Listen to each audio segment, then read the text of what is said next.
आणि आता ही सगळी परिस्थिती बघता पाकिस्तानचे तुकडे तुकडे होणार का काय हे सुद्धा जो प्रश्न होता ते जवळपास निश्चित होत चाललेलं आहे।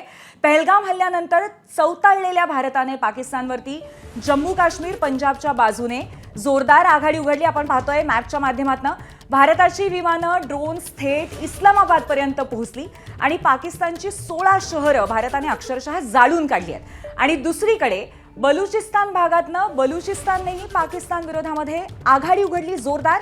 1/3 बलुचिस्तान पाकिस्तानच्या तावडीतनं सोडवल्याचा दावा बीएलएने केलाय।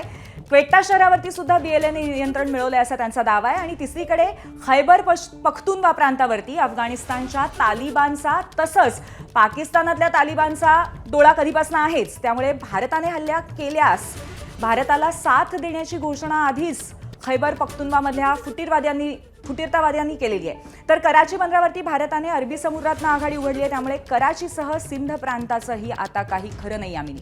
अगदी म्हणजे आपण बघतोय की सगळ्याच बाजूने ज्या पद्धतीने आपण हा नकाशा बघूया, आपण सांगतोय की सगळ्याच बाजूने कसं का पाकिस्तान घेरला जातोय, पाकिस्तानची कोंडी होतीये।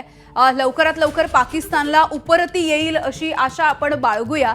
तर अशीच सध्याची ही स्थिती आहे।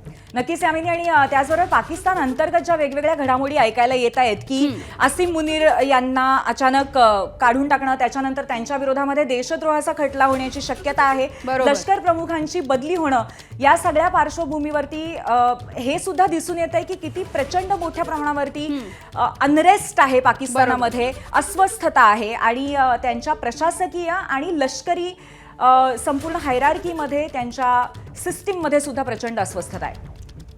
अगदी त्यामुळे सगळ्याच बद्दलचं आपण विश्लेषण सुद्धा करतोय, माहिती सुद्धा घेतोय आणि एकूणच अंतर्गत बंडाळीला सुद्धा पाकिस्तानला सध्या सामोरं जावं लागतंय। तर दुसरीकडे चोहो बाजूंनी पाकिस्तानला घेरण्यात आलेलं आहे। एबीपी माझा, उघडा डोळे बघा नीट।